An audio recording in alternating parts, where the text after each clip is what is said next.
Amigos, ¿cómo están? Llegamos al viernes, ¿cómo están? Espero que anden bien. Llegamos al fin de la semana. Ustedes lo saben, el año pasado la noticia más importante del año fue que la poeta Ida Vitale ganó el premio Cervantes. Increíblemente se enteró el mismo día que estaba en la feria del libro de Maldonado, y nosotros hablamos con la Dirección de Cultura de Maldonado para que nos brindara lo que fue la charla que dio ese mismo día que se enteró del premio Cervantes, junto al poeta Andrés Echeverría. Y de sentirme uruguaya, obviamente. Podía tener también una segunda patria, porque México fue de una generosidad enorme. Había mucho latinoamericano en México. Quizá el país de América que de alguna manera estaba más cerca del pasado europeo. Es decir, México todavía era una ciudad que debía mucho a Europa. Uno se sentía ya en España, en México, desde las costumbres, la arquitectura, que le acerca tanto a España. Todo eso me hacía pensar que la cultura uruguaya, que de alguna manera me formó, y en esto estoy repitiendo una frase que decía siempre de Enrique Fierro, mi marido, antes de morir, claro. Me decía, yo lo que soy se lo debo a la escuela uruguaya. Y era alguien que había seguido toda su evolución normal. Todo lo que era apertura, conciencia del pasado y del futuro, y conciencia de lo propio y de lo extraño, de lo extranjero, de lo de otros, nos lo daba la escuela. Nos daba también una cierta conciencia de la responsabilidad ante el país y ante lo que habían hecho el país. Bueno, y eso es lo que creo que no debo olvidar, y que está bien que lo repita. La escuela uruguaya fue una escuela ejemplar, porque cuando se habla de lo que en el Uruguay fue importante en un momento, fue importante ¿por qué? Porque teníamos una escuela pública bastante bien conceptuada. Creo que hasta un presidente de la República, a la hora de asumir su cargo, iba a recordar lo que le debía a la escuela, porque realmente había una deuda con la escuela. Yo recuerdo a mi abuela quejándose de que los maestros ganaban poco. Ella no era una participante del grupo, pero ella siempre decía, ¿cómo trabaja un maestro? Y yo tengo un recuerdo de mis maestros que se iban de la escuela cargando los cuadernos todavía para trabajar en la casa. Y había maestros que iban hasta en 2 turnos. Yo tenía una tía que dirigía la escuela, en la que después fui, recuerdo la República Argentina, que tenía 2 turnos, y todavía las maestras tenían que ocuparse de las practicantes que estaban en el Instituto Normal arriba, y que venían a aprender y a ayudar, pero mediante el aprendizaje. Bueno, eso es algo que no puedo olvidar, la experiencia de la escuela, quizás además por el hecho de que yo tenía primas, pero lejanas, desparramadas, y llegaba a la escuela y la escuela me daba estupendas maestras y estupendos compañeros, y algunos sí. Ustedes los conocen más que yo todavía, porque siguieron una carrera larga, como Selma Michelini, por ejemplo, que era un poco el abanderado de la escuela.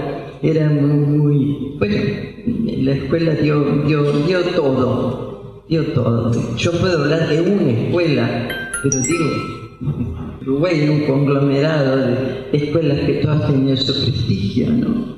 Bueno, en ese momento yo de gratitud a todos, quiero subrayar mi gratitud a la escuela, que en ese momento era para mí, era lo que tenía más cerca del país, la escuela. Bueno, no sé, si no me fui por... No, perfecto. Incluso una buena historia de que, bueno, acabas de mencionar que tu abuela era maestra y una tía era maestra. Y puede ser que fue tu tía quien te encargó la limpieza en la biblioteca y te llevó a hurgar un poco en el universo. Sí, bueno, sí, lo que podía hacer la familia, que era ponerme a limpiar una bibliotequita los sábados, donde estaba el teléfono, bueno.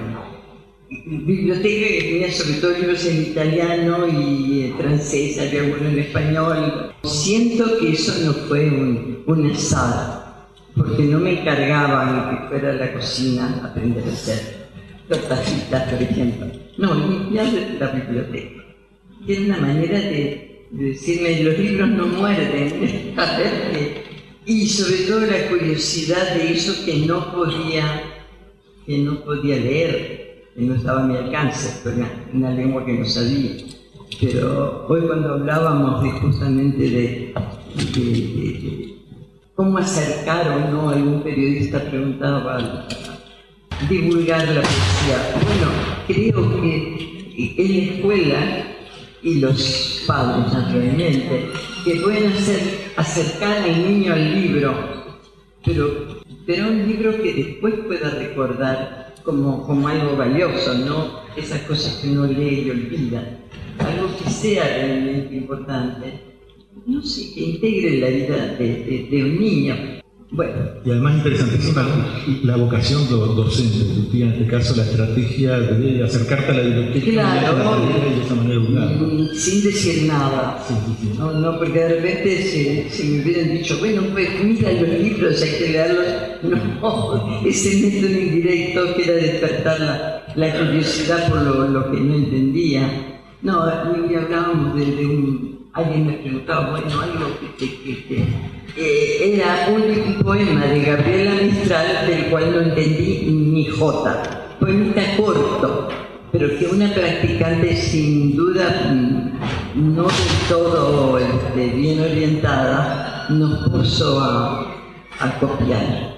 Y de repente de esa equivocación, porque ella creo que no lo hizo con la idea de que uno no lo entendiera, pero justamente de ese no entender quizá después salió la curiosidad por aquello que era un cierto misterio, ¿no? Porque si nos interesan las novelas policiales por un argumento que de repente no está claro, pues también nos puede interesar un poema que tampoco está claro.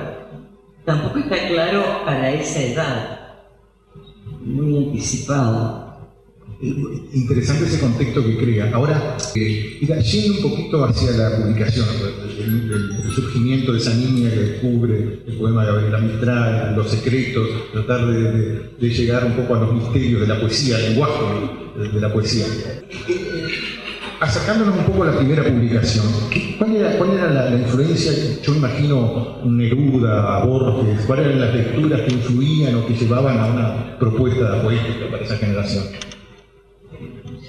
Ya como tema de generación no me hago responsable, porque por ahí cada uno tenía una orientación distinta, por suerte, porque si no hubiéramos salido todos como gemelos múltiples escribiendo lo mismo. No, eso era, no sé, uno no puede saber qué es lo que realmente se integra.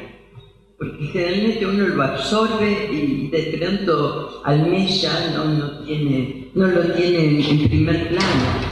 Pero el leer cosas muy distintas, leer cosas que de repente no eran adecuadas, no las podía comprender. Por ejemplo, hubo un libro que ya de más grande me llevó a leerlo 6 veces. Fue La montaña mágica de Thomas Mann. Ya estaba en el liceo, pero cuando uno lee 6 veces un mismo libro es porque hubo cosas que no entendió. Claro, no, de una primera lectura no le sacas todo el provecho a un libro.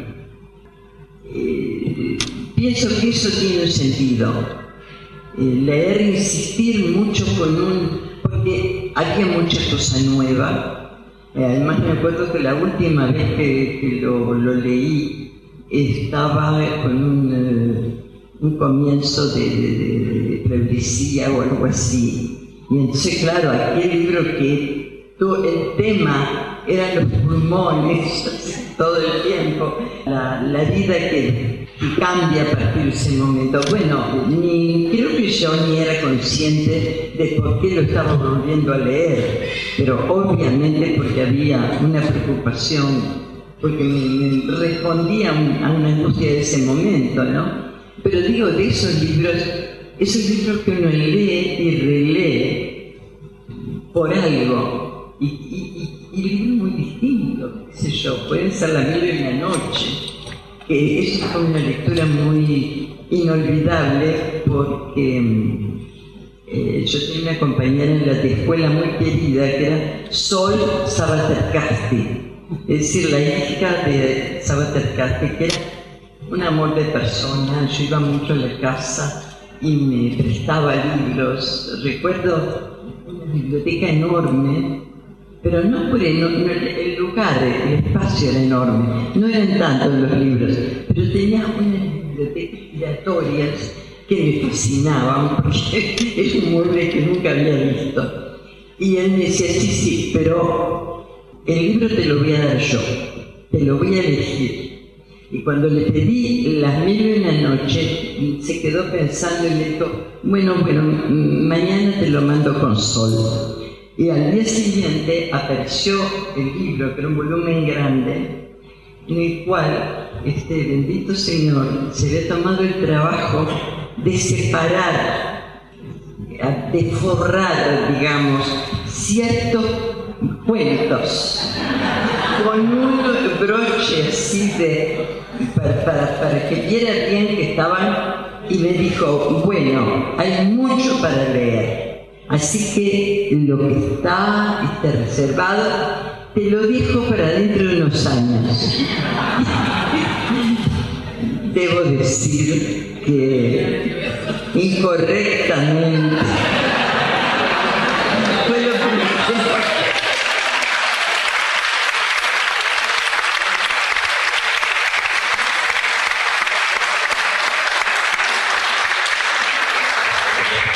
están apoyando el pecado. Bueno, pero esos son los azares de la lectura, ¿no? Digo, había libros que tocaban y a veces me pasaba, todavía recuerdo, como una cosa angustiosa de muchos años, un libro que me prestaron, un libro muy precioso, la tapa me encuadernació por a veces en aquella época había unos papeles muy curiosos para las tapas, y era un cuento de un nórdico, y yo lo leí y bueno, obviamente lo devolví, y después al cabo de un tiempo me vino una gana de volver a leer aquello, y ese libro desapareció. No sé quién me lo había prestado, no lo pude volver a leer, y sobre todo nunca supe qué era. Eso fue lo peor. Pero bueno, esas son las cosas que uno recuerda, ¿no? Lo que tuvo y se fue, o lo que no llegó a tener, o los libros que no pudo volver a leer, o los libros que uno quisiera volver a... Bueno, eso nadie le impide que uno relea cosas, ¿no? Pero a veces no se pueden leer 6 veces La montaña mágica. Sí. A veces uno lee cosas que no están. Por eso cuando veo que la moderna pedagogía tiende a simplificar mucho el trabajo del niño, eso no estoy tan segura si eso es lo bueno o no. Sí, es decir, hay niños que no se van a tomar el trabajo de ir más a fondo, volver a leer, o de repente no tienen la ocasión de volverse al mismo libro. Pero siempre yo creo que no hay que desperdiciar el trabajo de zapa del misterio, ¿no? Pero que el niño no entendió del todo. No sé si las patillas que alimentan a un niño pequeño sirven para la lectura, para alimentar la cabeza, ¿no? A veces el no entender, bueno, tampoco estoy segura que eso sea una fórmula así sacramental. Hay niños que no van a tener la curiosidad de insistir o de volver, pero siempre sí pienso que eso hay que estimularlo, no sé. Bueno, No. Quizás el sentido de lo práctico hoy en día aleja, por ejemplo, la experiencia tuya con respecto al poema de Gabriela Mistral, la curiosidad, de sumergirse en ese mundo distinto, no alternativo, de pronto al lenguaje cotidiano. Era muy simple, además no era un poema. Lo que me perturbaba un poco era justamente el no entender el sujeto. Ella decía, me acuerdo que, no sé si me acordar todo, pero como empezaba. Sé que el segundo verso era: uno siente una piel angustiada en este atardecer, el solo pecho contra el cual estrechaba. La hora de la tarde, así empezaba. Y yo decía, ¿quién? El solo pecho, el solo, ¿por qué? Porque yo, para mí, tenía que ser el único. Digo la palabra que no era exactamente la que uno espera, y el sentido un poco, bueno, el drama o la angustia que uno sentía detrás de esos poquitos versos. Y a mí me sorprendía, yo decía, bueno, pero cuánta cosa dicen tan pocas líneas, cuánta cosa resulta misteriosa, pero digo, atrás hay otra cosa que está, a la que tengo que llegar. Bueno, después me tocó que Gabriela llegara a la escuela con una imagen así totalmente gris, el pelo gris, vestida de gris y muy impresionante, era una figura plástica, llegó en el liceo, no sé cómo, a alguien se le ocurrió, o la pobre Gabriela la pasearon por todas las escuelas, que no tenía ocurrido. Continuamos, amigos, oyendo la conversación entre Andrés Echeverría e Ida Vitale. Un fenómeno interesante también que surge, estamos hablando de la década del 40, del 50, es la cantidad de revistas que había. En este caso, Asir, Alfar, Número, que surge en el 49, justamente con el mismo año de la presentación. Y Rodríguez Monegal, Idea y Sandy Cabrera, creo. Sí, era estupenda. Además creo que eso era cargo de Cabrera, tenía una presentación gráfica original, es decir, indirectamente nos estaban enseñando que el libro o que la revista era no solo un contenido formal, sino que también había una forma, un color, una diagramación, una letra. Digo, darse cuenta que la estética también llega a eso, ¿no? Y es básica. Por ahí unos son más atractivos que otros. Y bueno, entonces también uno aprendía la importancia del efímero, porque en general esas revistas duraban poco. Yo recuerdo mucho un caso que eso sí me parecía que lo recuerdo con un poco de mala conciencia patriótica. La revista que hizo Susana Soca, que fueron pocos números, muy pocos, empezó a salir en París. Ya terminó la guerra, ella se vino acá y tuvo la actitud heroica de, volviendo a su país, juntar gente, hacer una revista, pagarla, con todo lo que eso implica de pérdida de tiempo y de dinero y de energías, y hasta diría yo, de prestigio, porque la gente, en vez de responder a la generosidad de Susana, desdeñó la revista porque, bueno, es una millonaria que es una revista. Caray, era una señora que tenía dinero, pero que además en vez de dedicarlo a pasear o a comprarse sombreros, hacía una revista. Y duró muy poco. Y era una revista además que, como Susana venía de Europa, incluía escritores europeos. Es decir, era un puente. Pero tuvo menos suerte que Victoria Ocampo en Argentina. Nosotros tuvimos una Susana Soca que que no era menos que Victorio Campos, pero tuvo menos suerte. Más Susana en ser muy tímido, muy discreto, y que no peleaba para hacerse un lugar o para hacerle un lugar a su revista. Pero que, bueno, muchos años después, yo recuerdo la revista de Susana como un modelo, una cosa en que uno se alimentaba, ¿no? Las otras eran revistas un poco de estudiantes que hacían sus primeras armas y pues se ubicaban en el mundo, ¿no? Pero bueno. Me parece muy interesante todas las referencias que ha hecho Ida hasta ahora, Sabater Casti, el caso de Susana Soca. Investigaste en ese momento, hiciste un trabajo sobre Casagavilla de Lemos también, lo estamos hablando. Digo esto porque a veces la referencia que hay de esa generación, o sé que no te gusta hablar de generación, y está muy bien esto porque uno puede puntualizar la diferencia que puede en toda ese grupo de escritores que surgió con mucha presencia.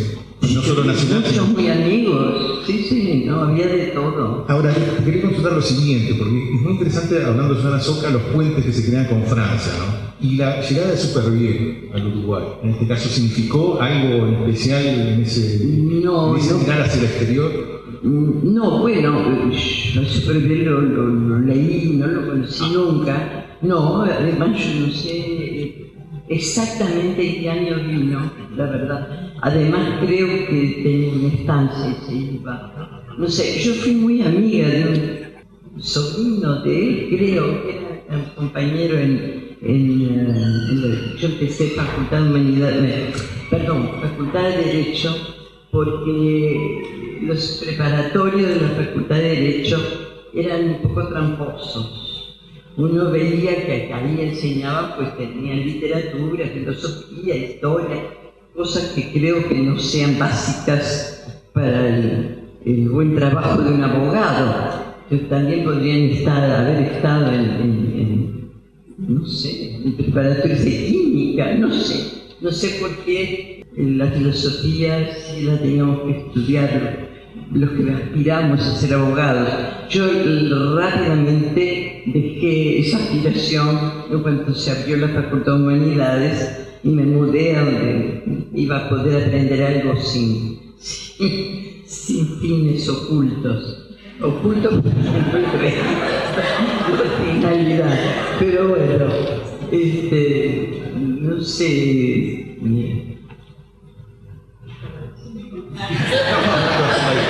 Porque tiendo a divagar, perdón. Pero, no, esos grupos que se hacían y sacaban una revista o no la sacaban, uno andaba un poco perdido, ¿no? Esperando, bueno, el hecho de que no existiera la Facultad de Humanidades en ese momento. Entonces uno pensaba que todo tenía que ser más o menos organizado y con padres apócrifos que nos dirigieran. En el fondo creo que era mucho más importante de lo que uno había elegido leer bueno, aunque ahí había una presencia que para parte de la generación del 47 fue muy importante, que fue José Bergamín. Bueno, fue importante porque además nos dividió. Hubo unos que nos hicimos afectos a Bergamín y otros que lo vieron como, no sé, como una invasión, como alguien que iba a cambiarnos la manera de pensar. Bergamín era un católico. Jamás le oímos hablar de algo, jamás ni sugerirnos un autor porque era católico ni nada. Era el católico más abstemio que tiene en vida. Bueno, incluso no creo que su vida privada ha sido muy católica tampoco. Un señor muy agradable, acababa de morir su mujer, y vino con los niños, y claro, él pensó, quizá con mucho sentido, que los niños no se iban a formar en el Uruguay como niños españoles. Quizá él pensaba que muy pronto Franco iba a caer, no cayó tan pronto, ni mucho menos, y y él tenía un hermano que era arquitecto en Venezuela. Entonces sus hijos se fueron a vivir con el hermano. Es decir, el pobre Bergamín estaba enfrentándonos al exilio, lo que era el exilio, que a los uruguayos todavía no nos había tocado. Y Bergamín venía con toda su carga de hablar con mucho amor de todos los que habían sido sus maestros. A cada paso aparecía Namuno o sus compañeros que andaban dispersos por el mundo, los que habían muerto. Es decir, Bergamín fue un puente con la cultura del mundo. No es que él abarcara todo, ni mucho menos. Pero digo, la curiosidad, que son de las cosas básicas, nos la veía día a día. Además, como estaba solo, él se sentía muy solo. Y entonces, bueno, era un maestro en busca de discípulos y discípulos en busca de un maestro. Y bueno, se dio una cosa muy especial. Además, él decía, bueno, ya he perdido tantas bibliotecas en mi vida, que siempre estaba regalándonos a uno o a otro alguno de sus libros. No de sus libros escritos por él, libros que él compraba, leía y los regalaba.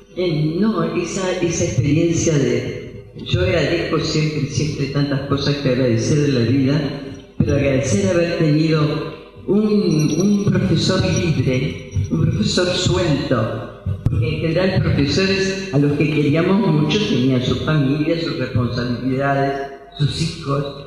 En cambio, Bergamín era alguien que nos enseñaba pensando en que allá estaban sus hijos por otro lado, en manos de otros. Era realmente una experiencia muy positiva. En este último bloque continúa la charla, está dando Ida Vitale, acompañada por Andrés Echeverría.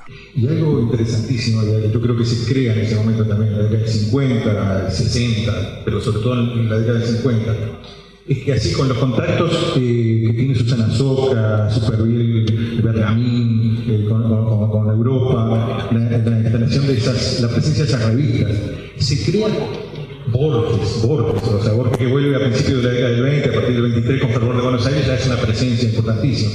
Ahora, yo lo que veo que se crea también una especie de yo no sé llamarle debate, pero por lo menos un ejercicio de crítica mucho más serio, mucho más concentrado, a partir en esta década del 50, a partir de todas estas coordenadas, ¿no? Claro.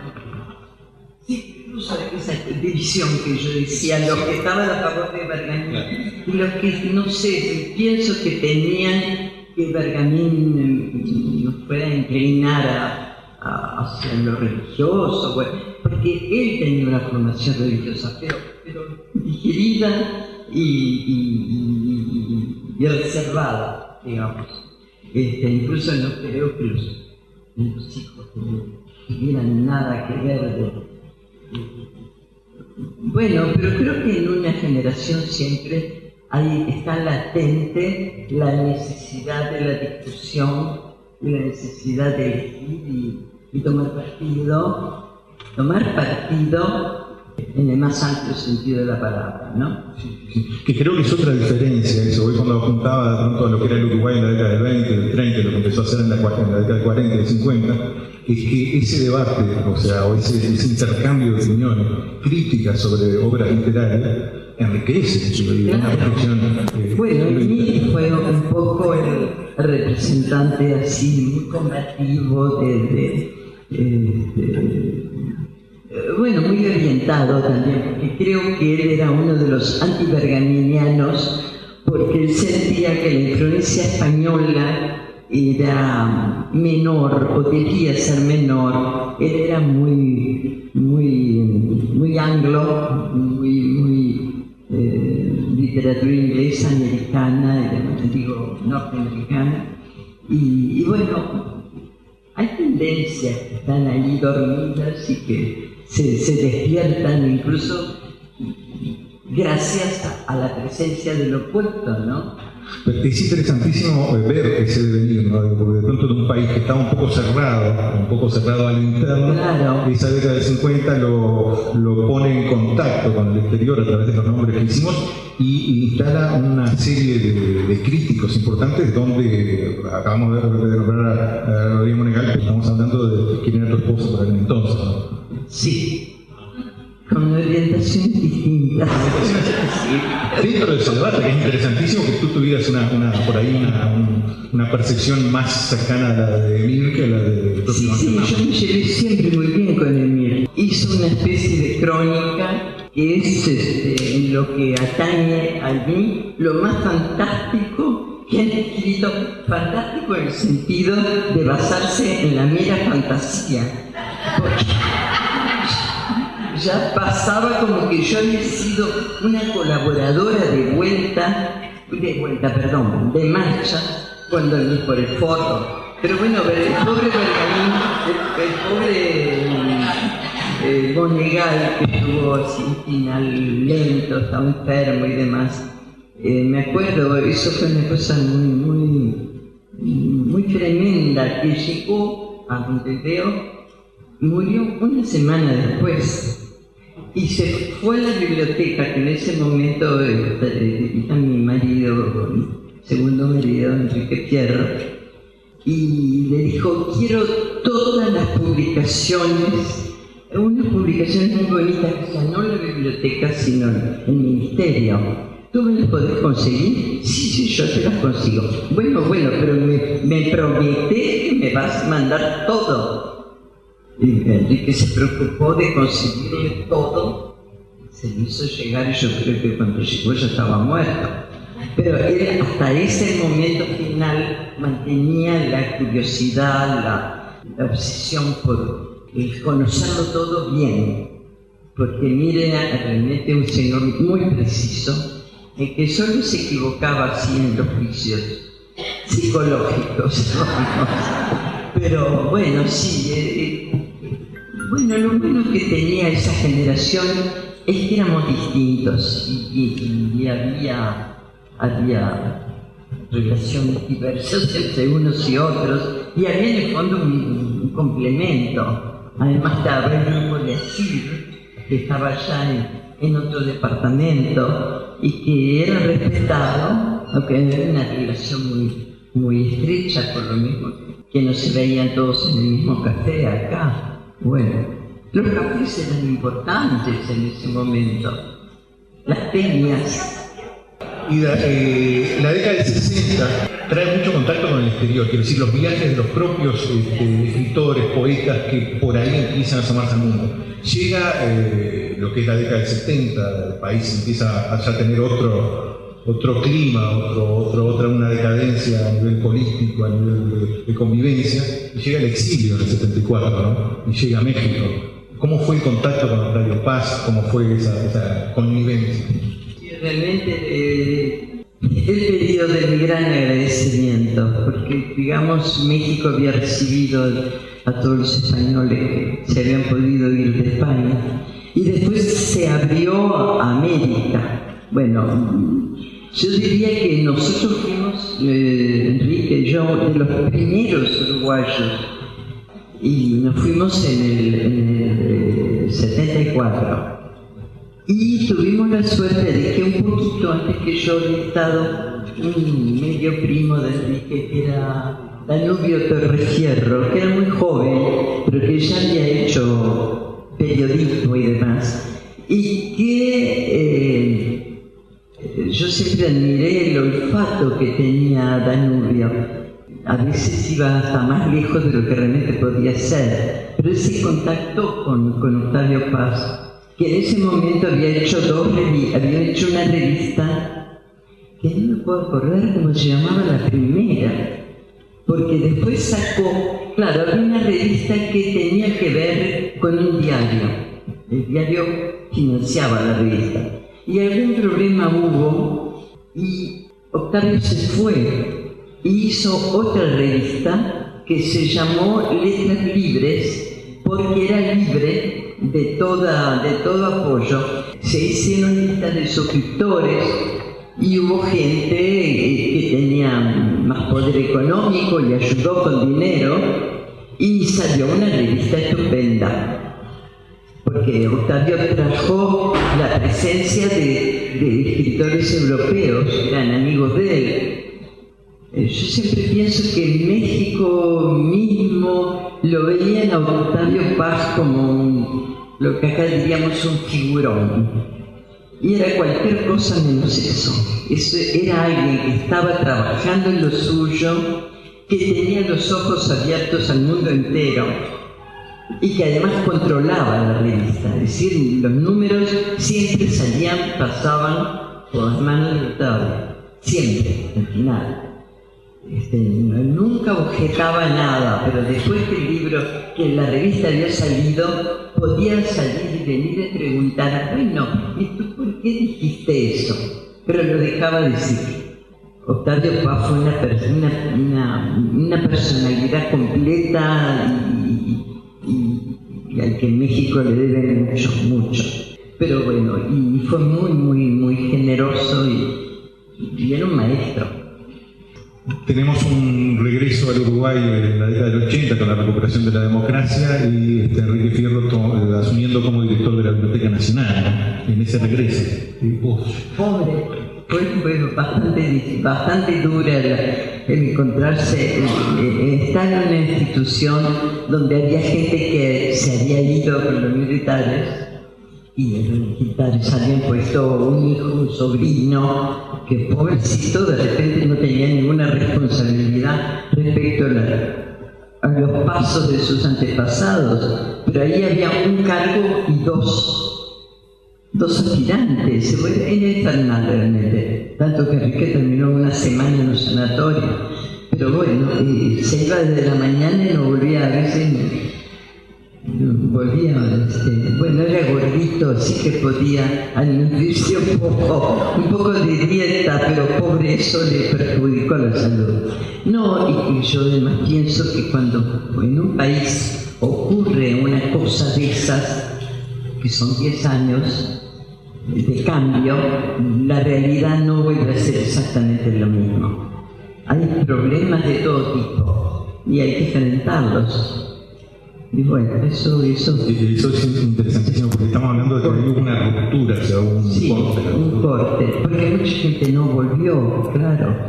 Me sorprende cada vez que a través de un congreso o alguna posibilidad tengo contacto con algún universitario de Estados Unidos, cómo ellos conocen nuestra cultura, ¿no? Por lo menos a nivel universitario, a nivel de investigadores, hay especialistas en la literatura latinoamericana. ¿Cómo fue la experiencia en Austin?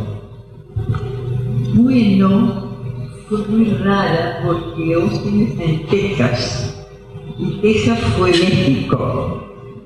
Los americanos comieron Texas hace mucho tiempo, pero no comieron lo esencial.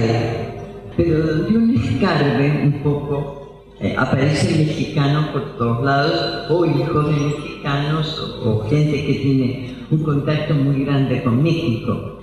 En realidad no estuvimos en Estados Unidos, seguíamos estando en parte en México, porque muchos de los profesores eran o mexicanos o latinoamericanos, y ni que hablar los alumnos. Así que en realidad mi periodo norteamericano fue un poco matizado, bastante matizado. No, agradezco mucho una vida muy cómoda, una vida organizada, muy organizada, todo muy sencillo. Nosotros somos herederos de lo español, burocrático, y creo que el italiano también, no sé si pesa tanto como el español, pero eso es lo primero que uno pierde cuando llega a Estados Unidos. En primer lugar, acá hay como la conciencia de que la gente no siempre hace las cosas como debe, y entonces hay que proteger, guiar, cuidar, vigilar. El americano parte de la teoría contraria. Todo el mundo dice la verdad. todo el mundo paga sus impuestos. Nadie engaña respecto a lo que gana. Entonces hay una gran apertura.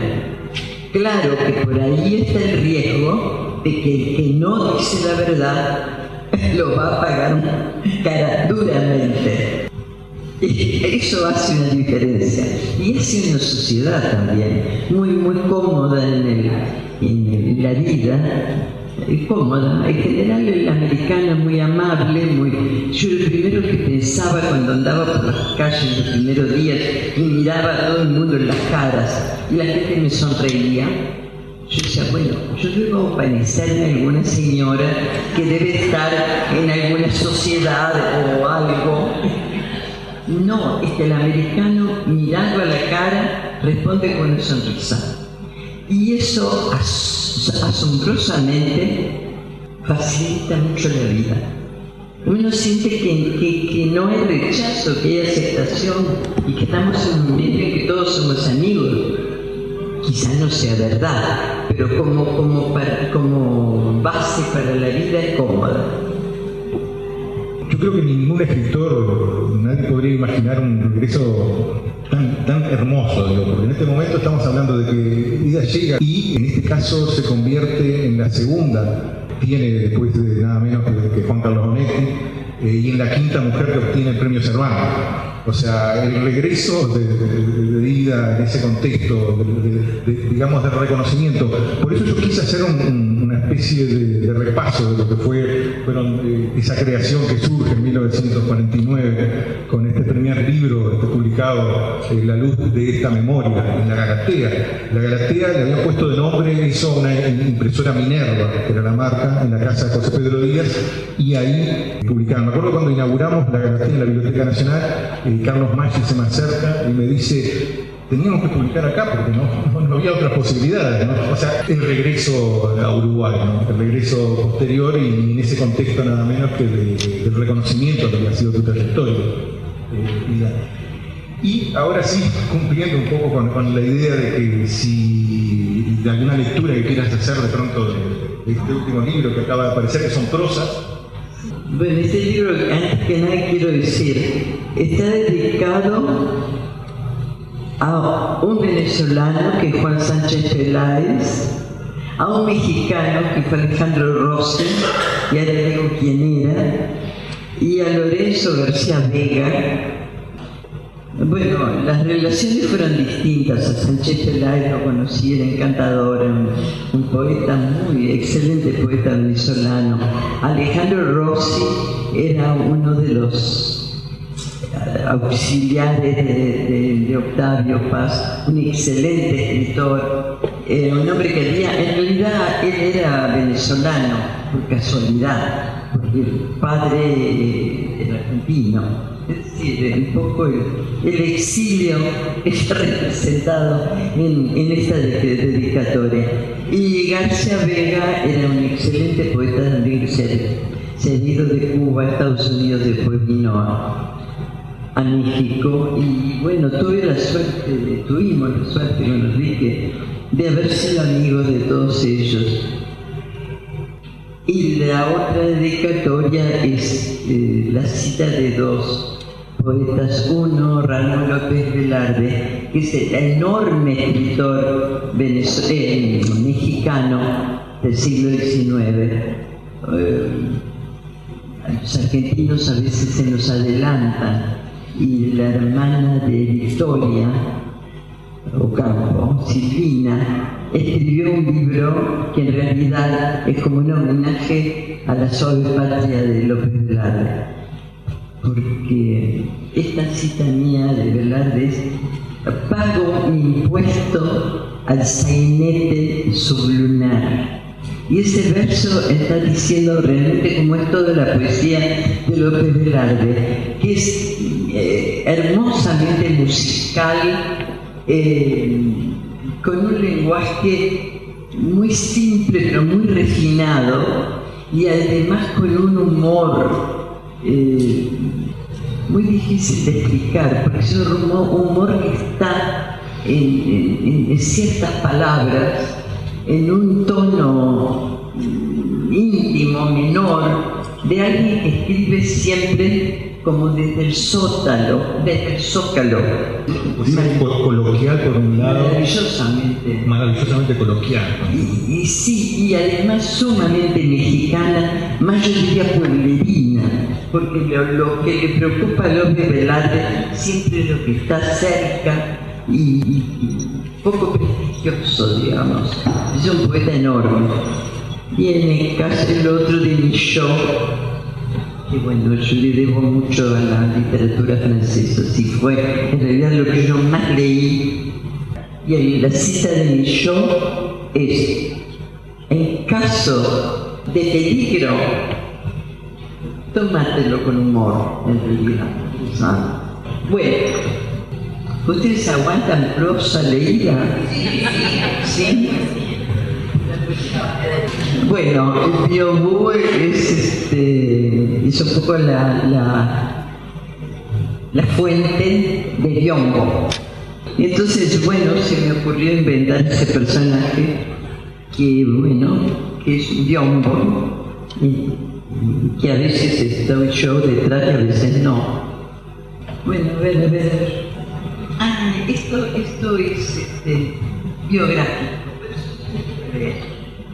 Y se llama El sapo sensible. Donde la escalera arranca del camino de piedra entre dos espacios de césped, en el último escalón, un sapo se le cruza a Biobú saltando, no sé cómo se pronunciará, saltando de verde a verde. Lo sigue otro, igual de veloz. No hace mucho Biobú leyó la lista horrorosa de pequeñas tragedias que podía padecer un inglés del siglo XIX. Incluía pisar en un camino a un sapo creyéndolo una piedra. Biobú no es inglés ni es decimonónico, pero ahí está en un pie como una garza, aunque por suerte para los batracios no lo sea. En una magnífica noche de verano como esta, es común oírlos, pero verlos no es tan frecuente, pensó Biobú al aparecer el tercero. ¿Por qué el tercero? Bueno, porque 3 es número sagrado, como todos sabemos, y porque además fueron 3. Biobú tiene la suerte de contar con un testigo de lo que luego ocurrió. Suele serlo de pocas cosas, de las muchas que ocurren a lo largo de los días solitarios de aquel.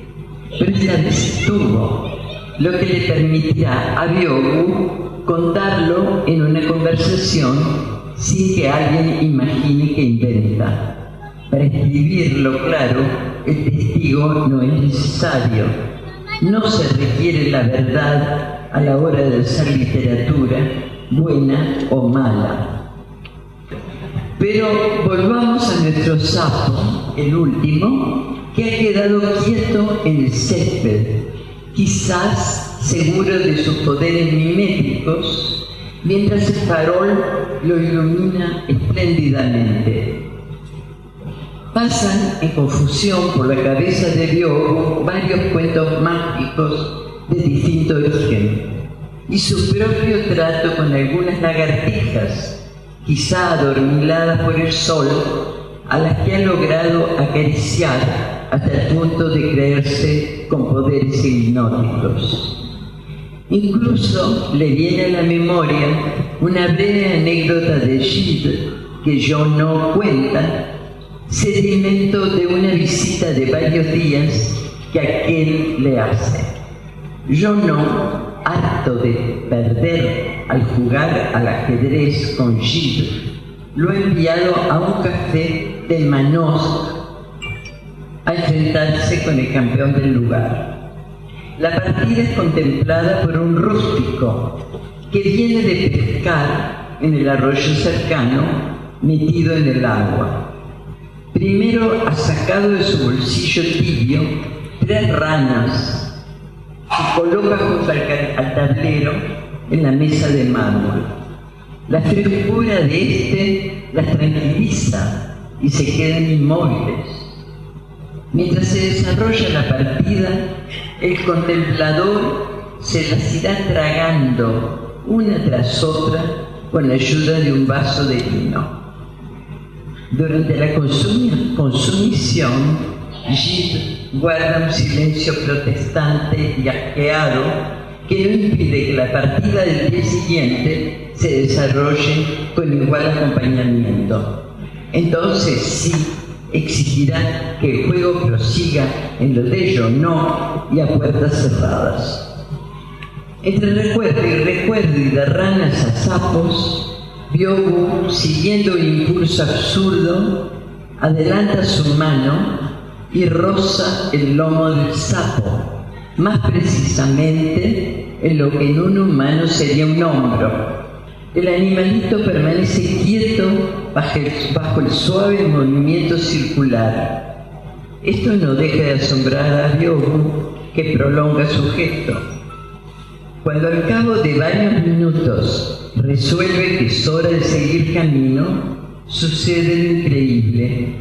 El acariciado levanta una de sus patitas delanteras y con ella su cuerpo del lado donde la mano pasa y vuelve a pasar. Y Byobu y el testigo comprueban que está haciendo lo suyo para disfrutar de la caricia imposible, nunca antes recibida, nunca otorgada. Porque acaba de producirse el encuentro más azaroso que de un paraguas y una máquina de coser, entre un desdeñadísimo sapo al que le encanta ser acariciado y una mano humana que puede perder 5 dichosos minutos en darle el gusto.